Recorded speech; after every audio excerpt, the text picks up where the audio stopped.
Escutem bem o que eu vou contar, porque se um de vocês um dia escutar o que nós escutamos, é bom saber antes de dar de cara com a desgraça. Na roça da gente, aqui no sertão, a noite tem um peso diferente. Não é só escuridão. É silêncio que engole o som e medo que aperta o peito.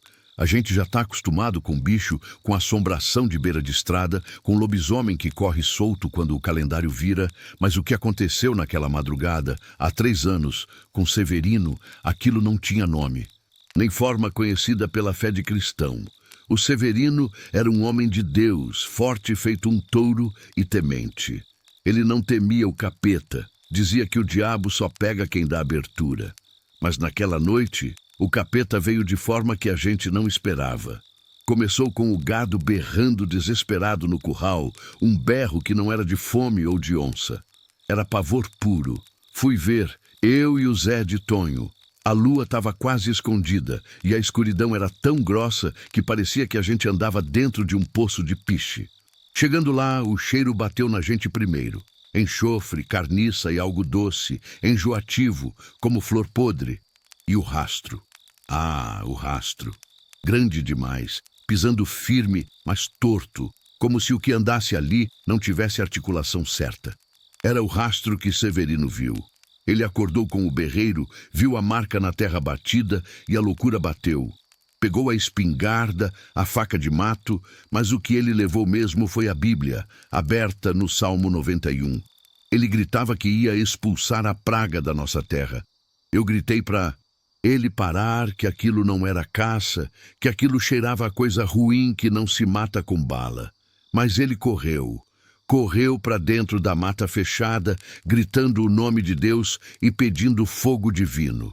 Eu vi ele sumir na linha das árvores, e o último som dele não foi um grito de guerra, foi um soluço cortado por um uivo que fez o chão tremer. Nós esperamos o sol nascer para ir atrás. Mas o medo nos avisava. Não devíamos ter esperado. Não devíamos ter entrado naquele inferno verde.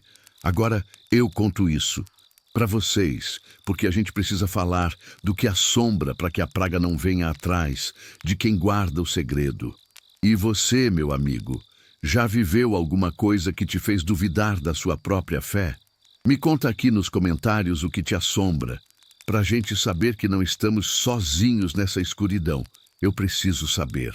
Eu, Zé de Tonho, e mais 3 homens armados, entramos na mata assim que o sol levantou, mas a luz fraca da manhã parecia não conseguir penetrar direito ali. Era um lugar de sombra, eterna, e o cheiro de enxofre estava mais forte, misturado a um odor de ferro velho e sangue seco que fazia o estômago revirar. Nós seguíamos o rastro de Severino. Ele não tentou se esconder. Ele parecia ter corrido direto, abrindo caminho com o facão, deixando pedaços de pano da camisa rasgados nas moitas de espinhos, como se marcasse o caminho para que a gente pudesse acompanhá-lo no seu martírio.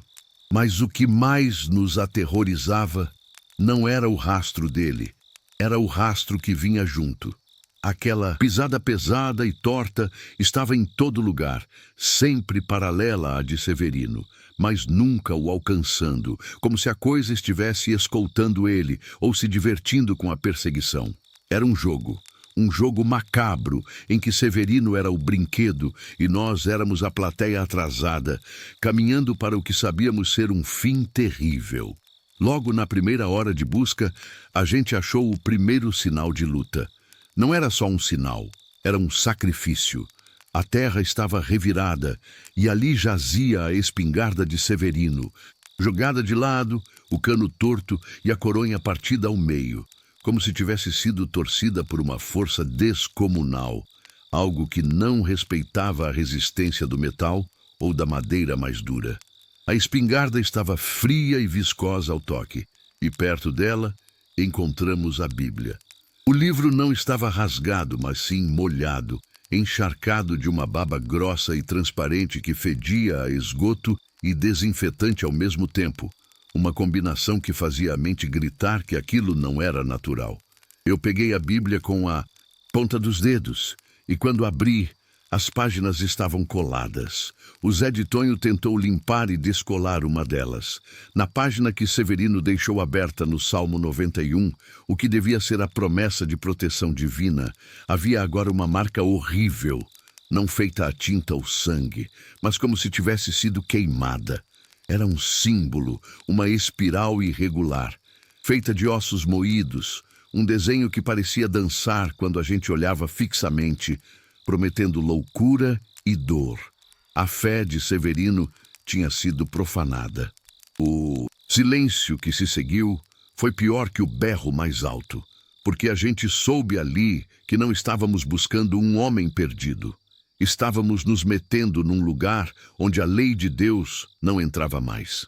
A coisa que levou Severino não se contentou em apenas levá-lo. Ela precisou humilhar a única defesa que ele tinha, a palavra. Nesse momento, o medo mudou de forma. Não era mais o medo do desconhecido.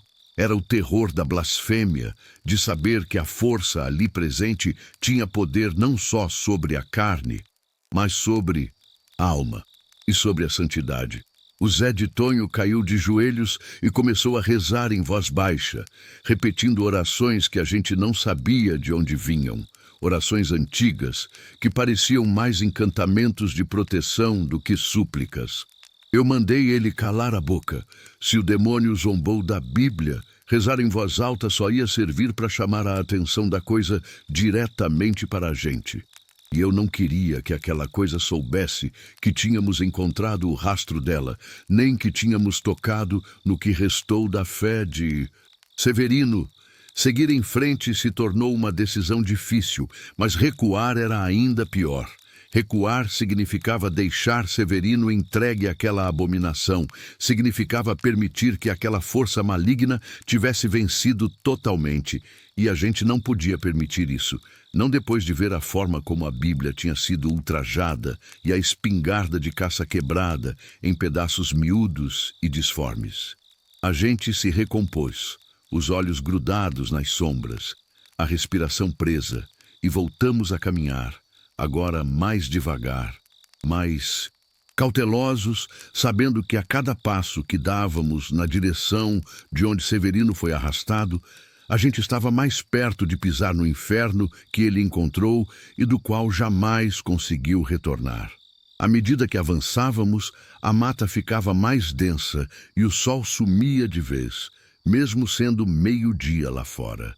As árvores pareciam mais antigas e mais retorcidas, os troncos grossos fechavam o céu, e o chão estava coberto por uma camada espessa de folhas secas que abafavam nossos passos, mas que também pareciam guardar todos os sons estranhos que vinham de longe, amplificando-os de maneira assustadora e inexplicável. A temperatura despencou de repente. Passamos de um calor úmido e abafado para um frio de gelar os ossos, um frio que não condizia com o clima do sertão, um frio cortante que parecia vir de dentro da terra, carregado de uma umidade podre. Nossos dentes começaram a bater, não só pelo frio, mas pela tensão nervosa que se acumulava em cada um de nós, tornando os movimentos lentos e hesitantes. Foi nesse silêncio ensurdecedor, quebrado apenas pelo bater dos nossos dentes e pelo arrastar dos pés na folhagem úmida, que a gente começou a escutar o som. Não era um uivo, nem um berro. Era um sussurro. Não vinha de um lugar só. Parecia vir de todas as direções ao mesmo tempo, envolvendo a gente como uma neblina sonora e fria. Era como se a mata estivesse falando. O problema era o que ela falava.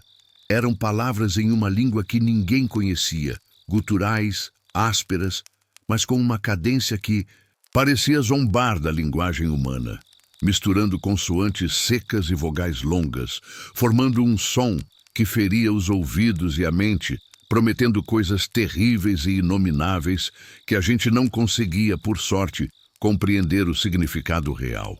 O Zé de Tonho parou de novo, e desta vez ele não estava rezando. Ele estava chorando baixinho, os olhos arregalados de pavor, apontando para o alto, para a copa das árvores, onde não havia nada além de escuridão compacta. Eu olhei para onde ele apontava e não. Vi nada. Mas então eu senti. Senti o peso de sermos observados. Não era o olhar de um bicho curioso ou de um predador esperando a hora certa de atacar. Era um escrutínio frio, malicioso, que parecia atravessar a pele e os ossos, examinando a alma e os medos mais profundos de cada um de nós, avaliando a fraqueza e a resistência de cada membro do nosso pequeno grupo de resgate, que mal se aguentava em pé. A coisa que levou Severino estava ali, perto. Ela não estava mais na frente, seguindo o rastro. Ela estava conosco, nos cercando, nos empurrando para a frente, usando o terror invisível, como se fosse um cajado para nos guiar ao seu covil. Eu mandei todos ficarem parados, quietos. A gente precisava entender a jogada.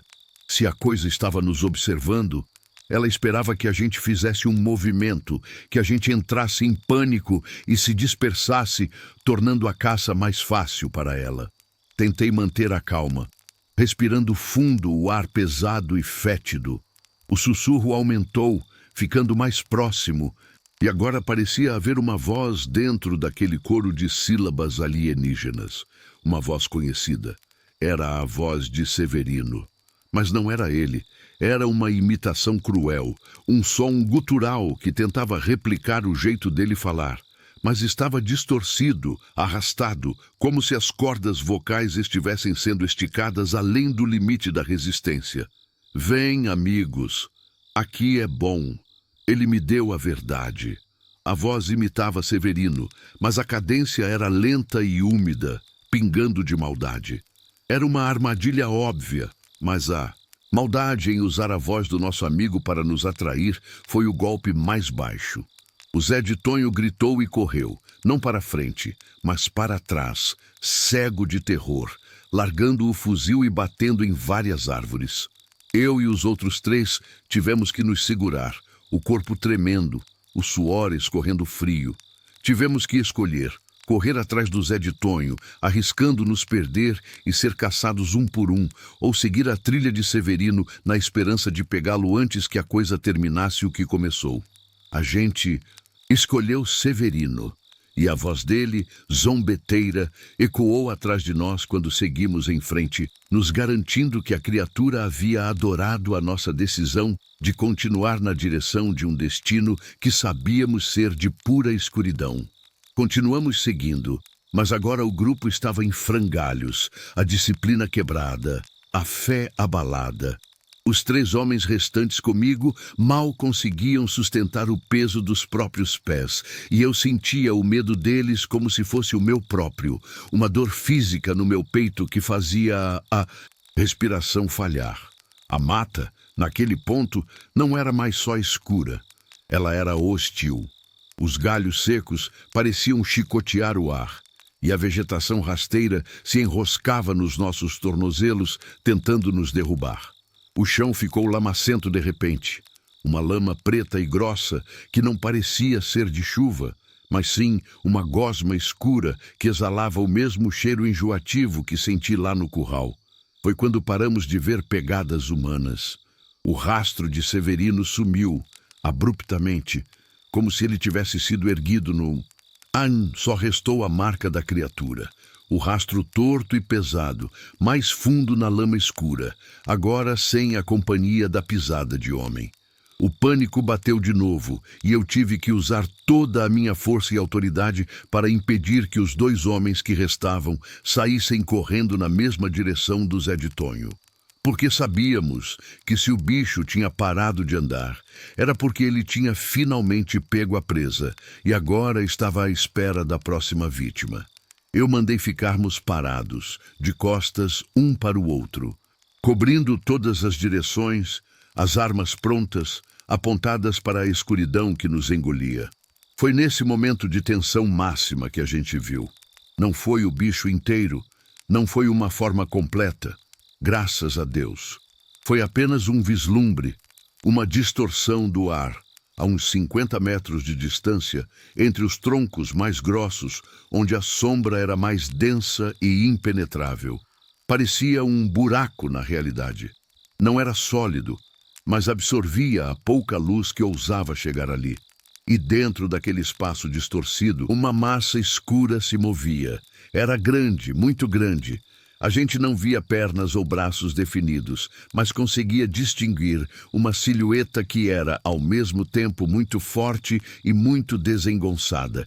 E o som que vinha dali era o mais perturbador de todos, um estalo constante e úmido, como ossos se partindo lentamente e sendo recolocados no lugar errado, seguido por um som de raspagem de metal em pedra que vinha da direção do chão. Um dos homens soltou um gemido e derrubou o rifle. Eu me abaixei para pegá-lo, mantendo o meu próprio apontado. Foi quando a coisa se moveu de verdade, não andou. Ela deslizou ou flutuou, mas a velocidade era aterrorizante. Em menos de um segundo, a massa escura estava muito mais perto e o som de estalos aumentou, parecendo vir de cima de nós. O último homem a meu lado gritou e atirou cegamente na direção do vulto, esvaziando o pente em tiros desesperados que não acertaram nada.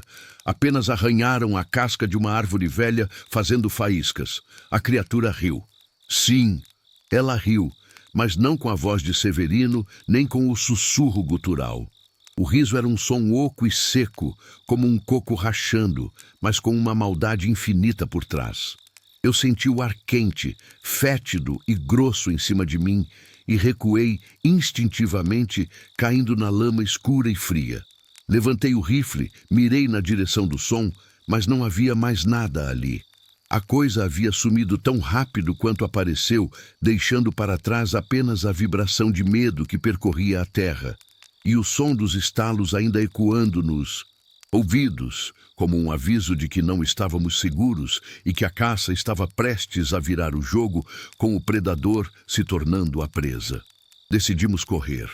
Não para trás, onde o Zé de Tonho havia se perdido no terror, mas lateralmente, desviando da trilha, tentando despistar a criatura que parecia brincar conosco, saboreando cada passo de pavor que a gente dava.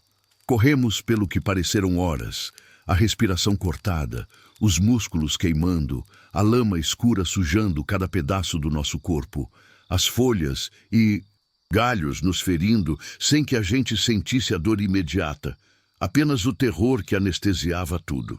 O meu último companheiro de busca, o Terto, caiu. Ele não tropeçou. Ele parou de repente, de barriga no chão, os olhos abertos e fixos, como se tivesse visto o inferno materializado na sua frente e seu corpo tivesse se recusado a seguir. Eu tentei puxá-lo, tentei fazê-lo levantar, mas ele estava duro, rígido, e a pele dele estava estranhamente fria, muito mais fria do que o ar ao nosso redor, com uma palidez que não era normal, uma cor de cera velha e fria. Eu gritei com ele, mandei que levantasse, mas Terto não respondia, não piscava, apenas gemia baixinho, um som gutural de dor que parecia vir de muito longe, de um poço sem fundo. Não havia ferimentos visíveis, nem sangue, mas ele estava quebrado. Não o corpo, mas a mente, a alma desfeita e abandonada no meio da escuridão densa e implacável daquela mata maldita onde a coisa vivia e caçava. Eu precisei tomar uma decisão rápida, dura, impensável em outras circunstâncias, mas ali era a vida ou a morte. Eu não podia carregar Terto e deixá-lo ali, paralisado de terror, era o mesmo que entregá-lo ao bicho. Eu peguei o rifle dele e a munição restante e prometi a mim mesmo que se eu saísse dali vivo, voltaria com mais gente, mais forte, para resgatar o corpo e a alma do meu amigo que foi vítima de um terror que não se explica. Mas no fundo, eu sabia que essa promessa era vazia. Naquela mata, não havia resgate, apenas o fim. Segui sozinho, o peso dos 2 rifles e o pavor de saber que eu era a última presa restante, a única coisa que separava a criatura da satisfação completa do seu jogo cruel e sádico, o último obstáculo que a impediria de reivindicar a sua vitória. Foi então que o silêncio voltou, o sussurro, o estalo de ossos, o riso oco, tudo parou. Só restou o som da minha respiração ofegante e dos meus passos na lama, que parecia sugar minhas botas para baixo, me retardando a cada passo que eu dava na direção incerta. E o cheiro aumentou de novo, tornando-se insuportável, uma mistura de carniça de porco, enxofre e ozônio, o cheiro de uma tempestade elétrica que está prestes a desabar sobre a cabeça da gente. Eu parei. O ar estava pesado, quase sólido, e a sensação de ser observado voltou. Mas desta vez era diferente. Não era um escrutínio distante. Era a proximidade de algo gigantesco, algo que respirava no meu pescoço, algo que me media com a intenção clara de me despedaçar e me consumir lentamente. Eu não precisei olhar para trás para saber. Eu senti o calor da respiração fétida na nuca e o som da gosma úmida escorrendo sobre a folhagem. Meu corpo congelou. Eu não conseguia atirar, não conseguia correr, não conseguia gritar. O medo me paralisou completamente, me deixando vulnerável e exposto como um inseto prestes a ser esmagado. Mas a criatura não me atacou. Ela apenas tocou o meu ombro. De leve. O toque não foi de uma mão, foi de algo áspero, frio e úmido, como couro de jacaré molhado ou metal enferrujado. E o som que saiu dela, desta vez, não foi riso, nem uivo, nem voz de Severino. Foi uma palavra, uma única palavra, dita na minha mente, não nos meus ouvidos. Era o meu nome completo. Dito com uma familiaridade assustadora e uma maldade fria, como se a criatura soubesse tudo sobre mim, todos os meus pecados, todos os meus medos, toda a minha história de vida. O horror não estava no som, mas no conhecimento. A coisa não era só um bicho, era uma inteligência antiga e maligna que sabia quem eu era e que agora me via de corpo e alma, como a sua próxima refeição, planejada e premeditada com uma paciência que durava séculos de horror. Eu senti o peso da sua presença me esmagando, e naquele momento de vulnerabilidade total, eu soube que Severino não teve chance alguma, e que eu também não teria.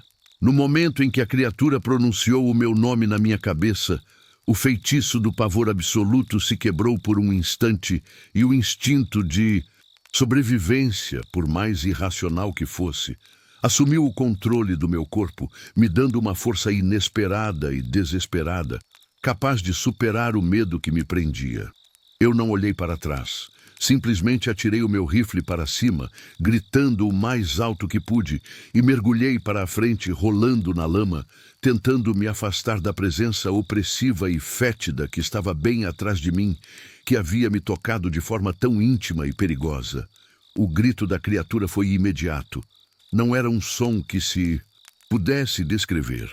Era a fusão de metal sendo rasgado, carne sendo mastigada e o lamento de milhares de vozes perdidas em um coro agonizante de dor e fúria.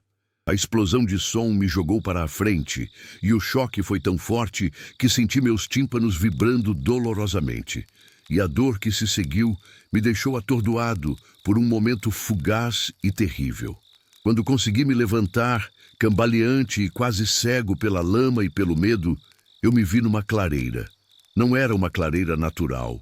Era um círculo, perfeito de terra batida, no meio do qual havia um tronco de árvore velho, queimado e retorcido, que parecia ter sido atingido por um raio de fogo que saiu de dentro da terra, não do céu. O ar aqui era ainda mais frio e o cheiro de enxofre era sufocante, misturado com algo que eu reconheci com pavor imediato. O cheiro de carne queimada e pele humana incinerada, um odor que grudava na garganta e fazia a alma gritar de horror e repulsa. E ali, no centro dessa clareira sinistra e profana, estava o resto de Severino. Não era o corpo dele, era apenas o que sobrou. Uma poça de sangue escuro e coagulado, mas não era só sangue de gente. Havia uma gosma viscosa e leitosa misturada, que fervia levemente, soltando bolhas de odor pútrido. E no meio dessa poça estavam seus pertences finais, dispostos de forma organizada, como se estivessem em um altar de sacrifício macabro e repugnante. Seu facão estava quebrado em 3 partes iguais, fincado na terra como 3 lápides. E o que era a sua camisa e suas calças, agora reduzidas a trapos, estava disposta ao redor da poça de sangue, formando um círculo incompleto, faltando um pedaço da vestimenta, como se a criatura tivesse reservado uma lembrança para si, um troféu da sua caçada mais recente. Eu me aproximei, sem querer, forçado por uma curiosidade doentia e dolorosa. Eu precisava ver, precisava ter certeza de que o meu amigo tinha encontrado o seu fim naquele lugar maldito, para que a busca cessasse, para que o tormento acabasse de uma vez ou por todas. E foi ali, olhando para o chão, que eu vi o que realmente quebrou a minha capacidade de raciocínio. Severino não tinha morrido em uma luta simples. Ele tinha sido submetido a algo muito pior, muito mais lento e agonizante. Um ritual de profanação e terror sem precedentes. Havia marcas de garras e dentes nos ossos que estavam espalhados, mas o que me fez vomitar ali mesmo, sujando a terra sagrada do sertão com o meu medo e nojo, foi o que estava na parte central da poça de sangue. Era o crânio de Severino. O crânio não estava esmagado, mas sim aberto, limpo, polido, e dentro da cavidade craniana, no lugar onde deveria estar o cérebro, havia agora um pequeno ninho de gravetos secos e flores azuis e venenosas da mata, colocadas com uma delicadeza mórbida e um propósito sinistro que eu não ousava tentar decifrar. A criatura não só matou Severino, ela usou a sua cabeça como um recipiente, um trono para a sua própria maldade, transformando o local do pensamento e da fé em um templo grotesco, uma representação física e material do seu poder de dominação total sobre a vida e a alma humana. O horror me atingiu como um martelo. Eu soube que a criatura estava ali, perto, observando a minha reação, saboreando o meu desespero e a minha náusea. Eu precisava fugir, agora. O cheiro de carne queimada e a visão do crânio profanado de Severino me deram o último impulso de terror puro que eu precisava. Eu não olhei mais para o altar de horror. Eu simplesmente me virei, largando um dos rifles, o mais pesado, e corri.